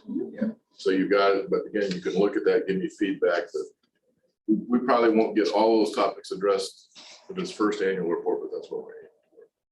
Can you put any information on the HLC in there, how we came out accreditation wise? Sometimes they let you advertise that now. Yeah. Our report's available publicly. But we can say we came through a successful reaffirmation of our accreditation. Not everybody does. One of the things we focus on with graduates, a lot of times we talk about graduates' immediate impact in the economy, the jobs they get. If we can kind of expand that a little bit and do like a new grad, 5-year, 10-year, you know, kind of show where they start, but how, yeah, I think it'd be. Yeah, that's one of the issues. Kim is working with faculty. It's follow-up data and the Yeah. state goes for it. Right now, the reporting on that is edgy at best. Yeah. But Kim's working on some things. We do get some of the data from the state through the state labor department. If the person stays in the state and is being paid, we get the data that way. We're trying to do more with our faculty, with their students to collect some of the key information we need. We're probably, I'd say initially, and I say initially, probably over the next 3 to 4 years, we're going to be better at saying, here's what it is over the last 2 years. And I know we talked about it since I've been on the board before, or during my time here, about our alumni base. And I think we ought to make a really big percentage. We started doing it, an alumni association. There are a lot of people that are very proud of their affiliation with Manhattan Tech. We really need to capture that and bring them back into the fold, let them tell their stories, do those things, and contribute some money back to the alumni association. So. Some strategic plan. We'll get to that in a minute. Anything after that? Oh, yeah. So,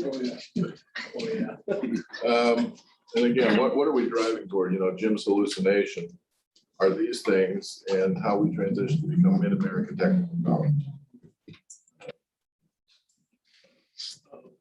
I'm gonna take care of it. It's just Jay and the official cop car. Auto tech's working. Just welding. But if you look at those things, we're doing them. It's a matter of how much better we can do them. Carmelo mentioned earlier about, you know, process improvements. It's one of the things we're always, what's a continuous improvement we can do. And gathering that data to tell our story better. Now, a couple quick updates on Wamego.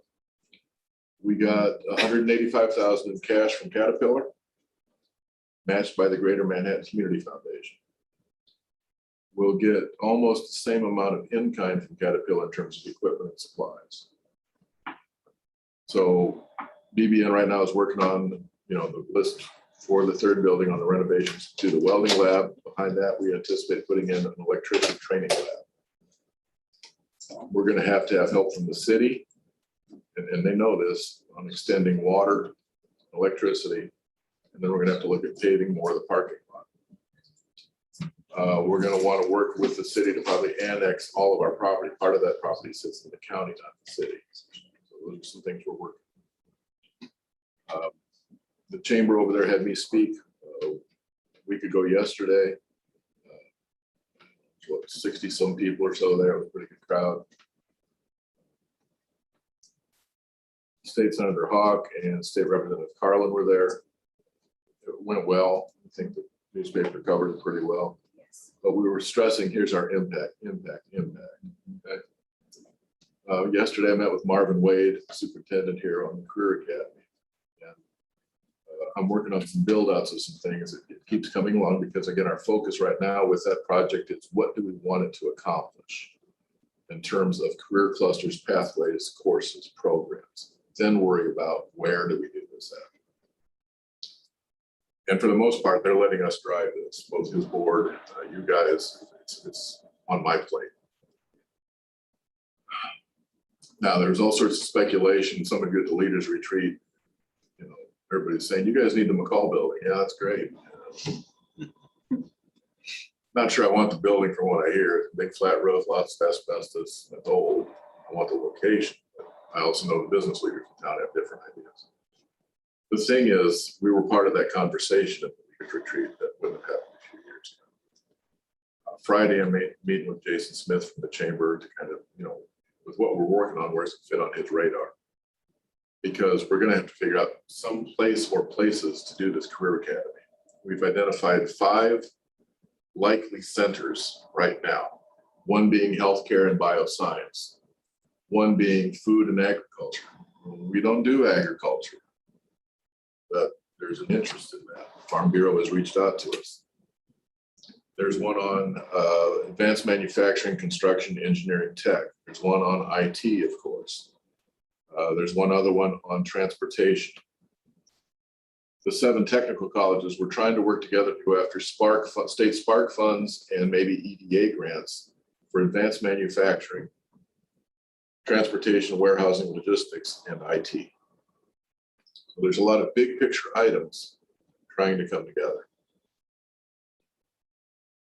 So over the next few years, again, we're going to be coming on with some bold ideas and plans on how we make these things happen. At least one of the school board members sees us trying to take this as a regional approach, not just 383, but how do we affect our region with these centers? And I'm hoping with that approach, we can get back on the board with Junction City. So we'll keep updating this. We'll keep talking about different parts of it. The regional testing center is huge, the credentials, et cetera. But I remember when I first started drawing this out, people were like, this isn't going to happen. It's happening. It's how we improve it and expand it is going to be the key. Can you pull up the spreadsheet, the 3D budget?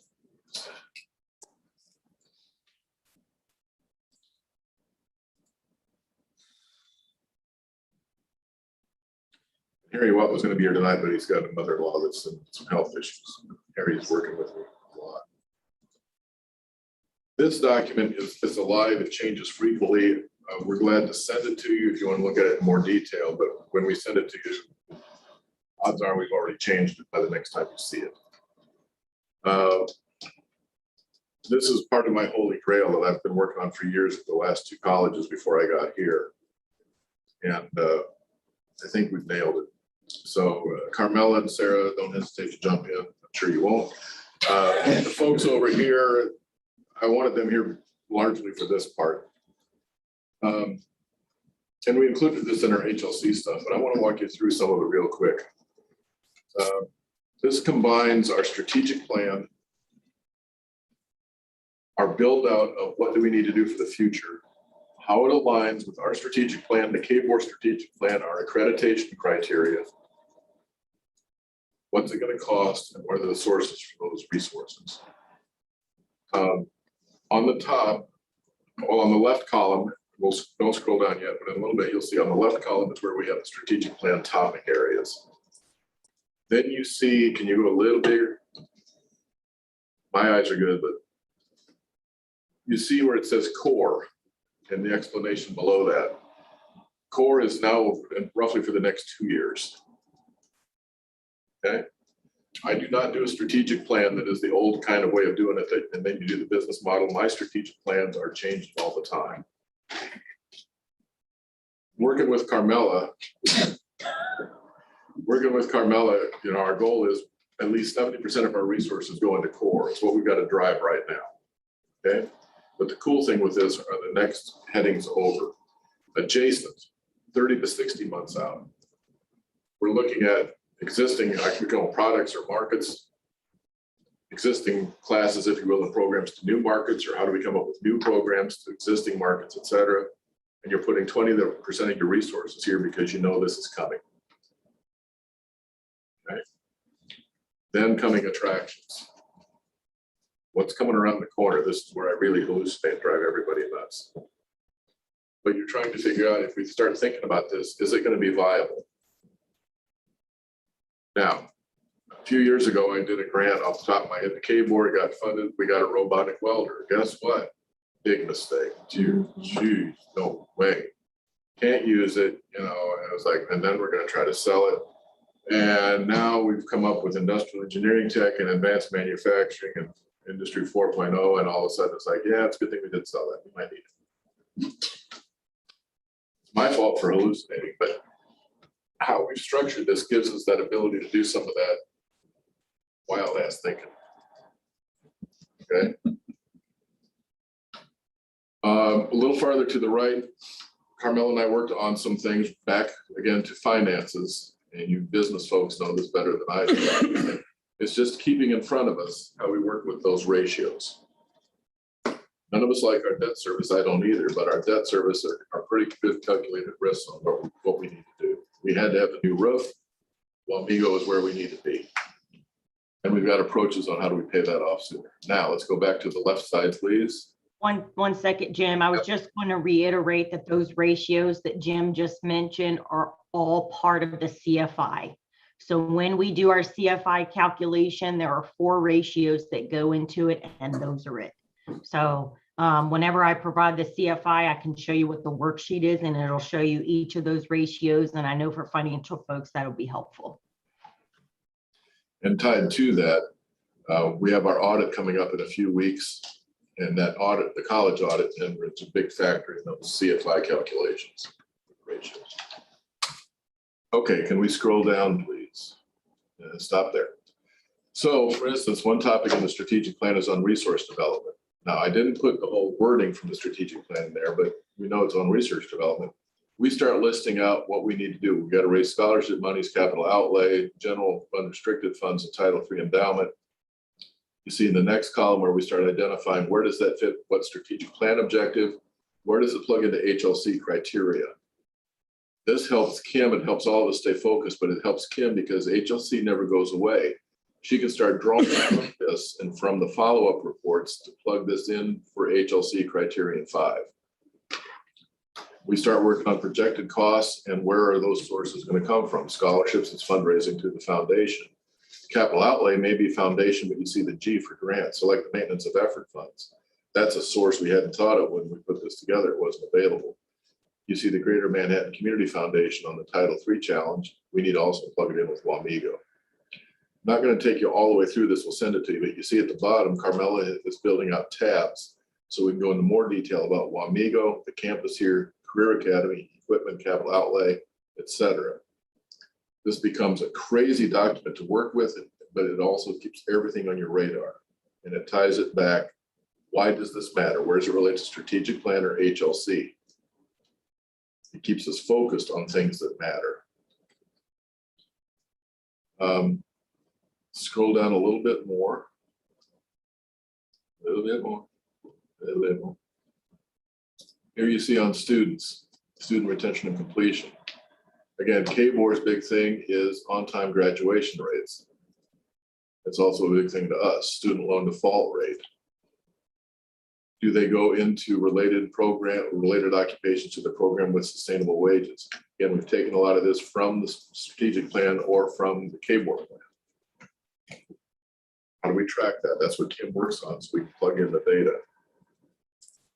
This also allows us, when we start thinking about staffing, you know, we need to add another advisor. We can plug that in which, is it core, is it adjacent, is it way down the road? And what kind of funding are we going to need? So that helps influence how we work on grants, making budget priorities, et cetera. So I think it's a pretty good tool. And when I gave back my response to your evaluation on me, one of the things besides the finance committee is I would like to have a board committee on strategy and innovation. Again, to work with Carmela, Sarah, and I. Josh is getting more involved because of his role. But it's working through this a little more closely. And again, because of who you know and your contacts, who else do we need to start plugging into? Who else do I need to know? So for instance, county commissioner today, I walked him through updates about us. I explained, you know, we don't have taxing authority. I really don't want it, but I'm going to need your help down the road. And I need your help because I'm keeping people living here paying taxes. I'm keeping businesses going. And he's like, yeah.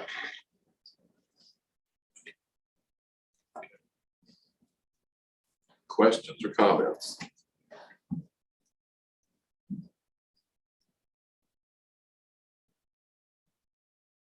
Okay, anything from you? I know we used this in their HLC review, and at first it caused people some confusion from the outside. Right.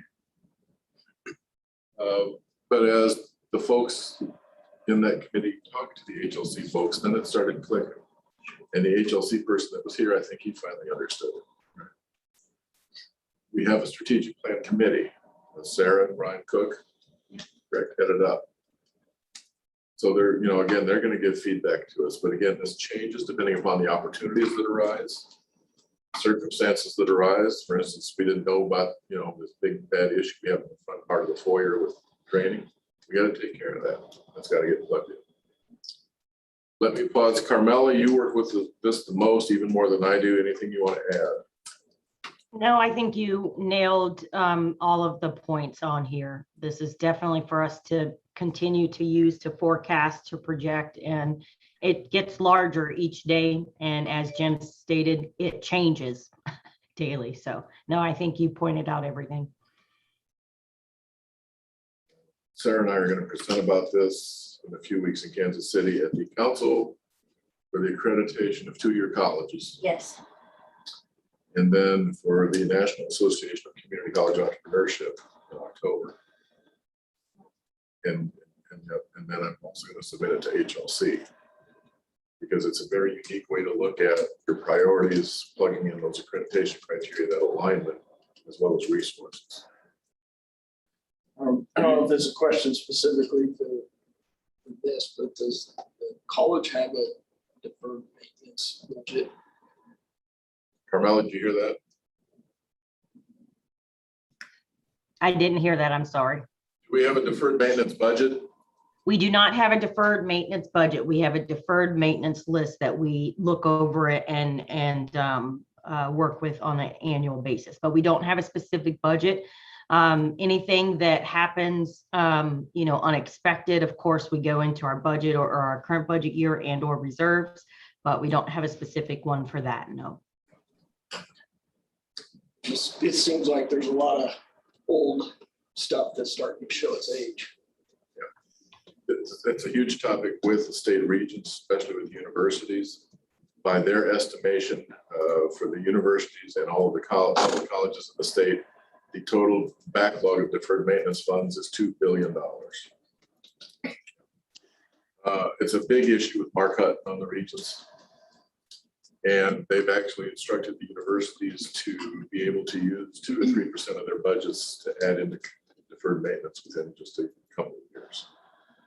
Our thing, as you've noticed, we get no support for it. Sure. And that's why, working with Harry, I wanted to start these discussions with the city and county commissioners around us. That's where I really would like to get their support, is for capital outlay and deferred maintenance to keep us going. It's not for operations, but can you help out with some of those things when we need to upgrade infrastructure? The tough pill to swallow is about the time you pay the roof off, it's about the time you're going to need to look at doing another. And that is correct. One of the things though we do and that has been really effective is, as we mentioned before, is our campus project team. Because again, that's how we look at all of those things, deferred maintenance items, and prioritize what needs to be done. Recently, we've done, of course, the roof, exterior painting, updating plumbing. We know the HVAC unit. So all of those are listed. Well, for me, and I have estimated costs, but it may be something to look at for capital planning to have something like a budget for it. But I don't think it would have been possible in the past just because the budget was so tight and there was a lot of bleeding of funds, if you will. But in the past couple of years, with all the improvements that we've made and the growing that we are doing, I think that that's something that we could definitely look into. Sedgwick County provides an appropriation to Wichita Tech every year. It's between $500,000 and $750,000 a year. Again, it's not a lot, but it's something.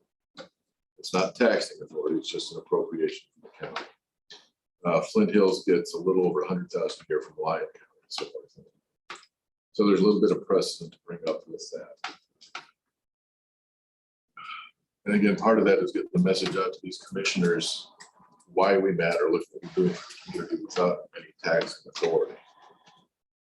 That and the tax credit, doing the recentering are the approaches, the only approaches right now we have to address those things. Deferred maintenance is no doubt the huge Achilles heel of public education, public higher education in the whole country. I think we're pretty good shape on the tech side and deferred maintenance and upgrades there but it's been from a lot of grant funding But yeah, now it's definitely the facility, just that HVAC system for sure. Stuff. Yeah, you know, with Career Academy, like I said, we've got 5 centers identified.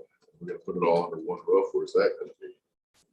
If we take a regional approach, you have a way to disperse that, but still you're looking for facilities. I don't need, and I'm not knocking K-State, but I don't need limestone. I need a suitable building. You know, I've got a list of 6 to 8 programs I think we need to add. I don't talk about it much, or these people are gonna kill me.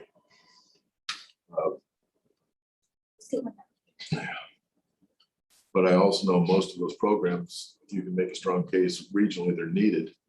Here's what they're gonna do to help the workforce and or the economy. And I think more and more people are getting the buy-in. With K-State, you get that knowledge-based economic development that's proven to be good. Where that flip side, they're gonna bring businesses in or help businesses stay going. Then in the chamber, where are you gonna get the workforce? We're the big part of that. So again, over the last several years, those strategies, those tactics seem to be taking hold, but the funding is lagging. Marvin and I both get a little perplexed every time we start talking to some folks about the Career Academy. They say, well, don't worry about the funding, it'll come. Yeah. Where? Now, Vern and the Community Foundation, big help like with Wamego with the challenge grants, and that's helped over in Wamego. I'm saying, look, I got Manhattan money to invest in what we're doing here. I think as we do more to define the Career Academy concept, I anticipate the Community Foundation will step up for some of it, but the county and city need to step up for some of it.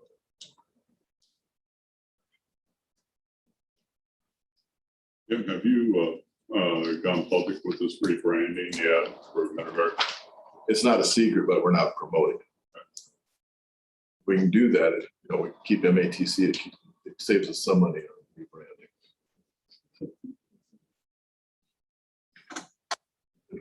It's the least crazy of some of the ideas we were coming up with. Any comments, folks? Yes. I just want to know what that grin of Neil's was when you were talking about the. Well, Sarah and I know how much it costs to rebrand.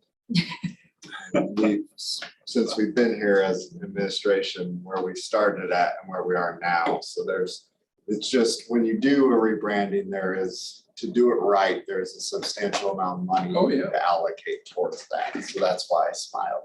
Okay. Yes.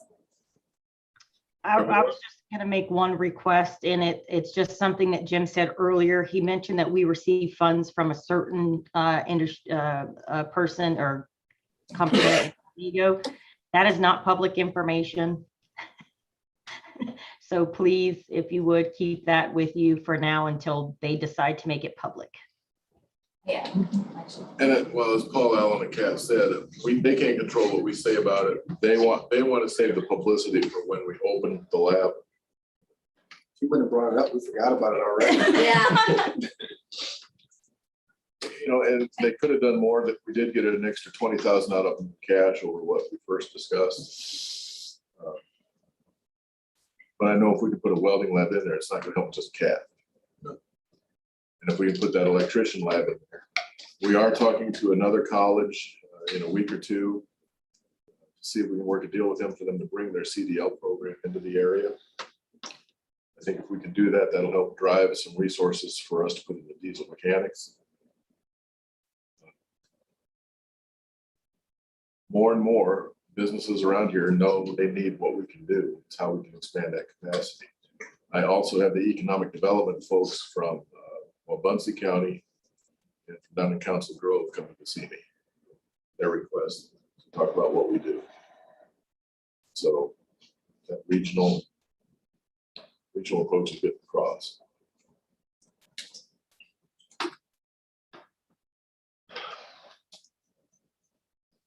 Questions, comments? I hope this helps.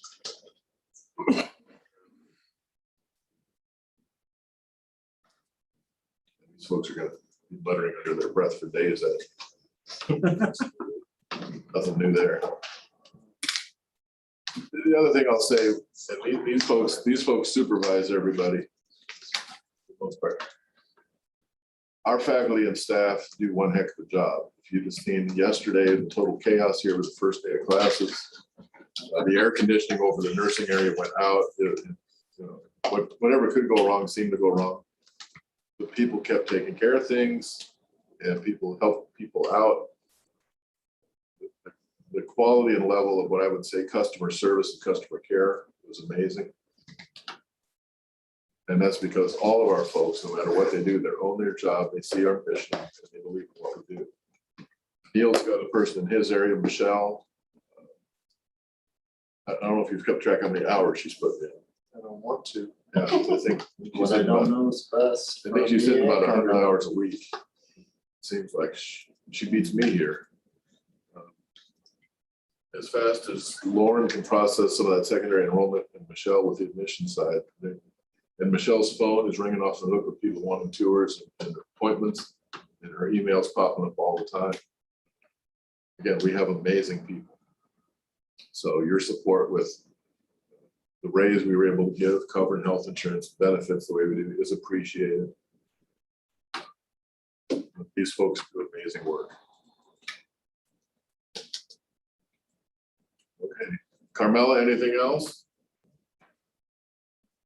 No, sir. Sarah, Josh? Wow. Nothing?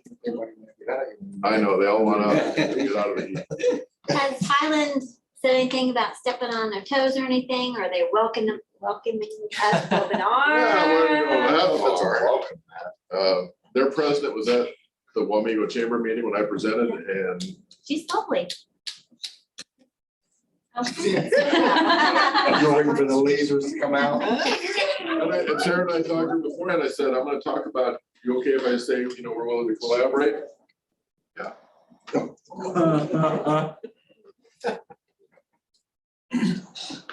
threw it out there. And what I pointed out in the presentation, you know, here's what we think we can do, and here's the impact it will make.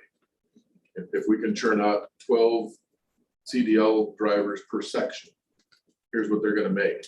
Diesel mechanics, electricians, welders. You get those people living in that area, making money, here's what it's gonna do. And it's keeping people, it's keeping kids in the area. That's our big thing, is we've got that stat. Almost 2/3 of our students stay in the area for at least a couple of years.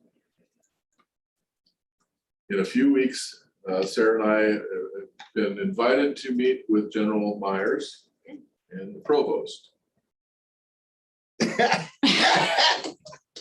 I'm gonna sit like this.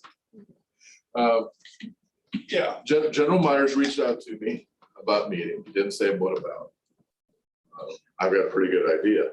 But here's the thing, what I want to push, if they're serious about trying to collaborate, let's work on student pathways, make it easier for my students to go there, but also for me to help their students that are washing out, because some of their folks need to come here. But if they really are serious, it's focusing on what can we do for students and building up the community. How much time did you guys waste a couple of years ago? We were going down that same road, Months. and then we ended up with nothing. Oh, I waited over a year. Was it twice? Yeah, twice. So, but it's kind of like a junction. If you want to talk, I'm willing to talk, but I can't come back to you with a business model when I don't get minutes. You know, Wamego has been frustrating this year because of all their changes administratively. It's impacted. We're not getting the enrollment we'd like to have. We're getting some. But our big thing is Sarah's there, Brian's there. Soon we'll have our coordinator over there. And we're always saying to them, what do you need us to do? What can we help with? Once that, all that other stuff settles down, they're gonna be useless. Do you need to have an office in the high school? Like half day. We're working. I will say that based on having the math class that we ran last year with 7 students and now having 22 students and tripling that enrollment in a year, we're gonna be successful there. If I can get the high school on board, but they've had a major administration turnover, and so we'll be starting new with them. I will say, they actually probably could have had more than 22. We were Yes. currently capped at that capacity with that hours, unfortunately. So the enrollment's there. It's just, as Sarah said, the brand new administration is just getting them up to speed with what we're doing and whatnot. And then the last thing, of course, the impact of COVID, that gift that keeps on giving. Wichita, in case you missed this in the news, they started with optional on masks. Yesterday, they voted to put a mask mandate in. They have 1,700 students and teachers on quarantine. Now, it doesn't mean they all have COVID. But again, the spread of that and what it does could well impact our enrollment again. Hope not. But it's not going away anytime soon. Currently here, we're optional. Earlier today, the state Supreme Court overturned the local court from Johnson County that had overturned Senate Bill 40. So our strategy all along is probably the right one right now, is we encourage people to do what you need to do to stay safe, but we're not mandating anything either way.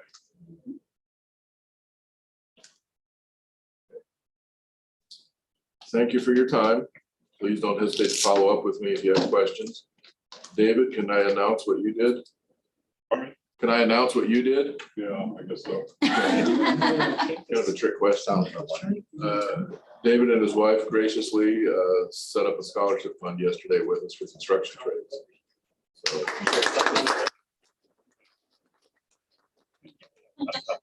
Give me some applicants. it's got almost 30. Yeah, almost 30 for you. Well, that's what we're doing with the high schools on construction. All right, we'll see you in a few weeks. Sorry for the heat.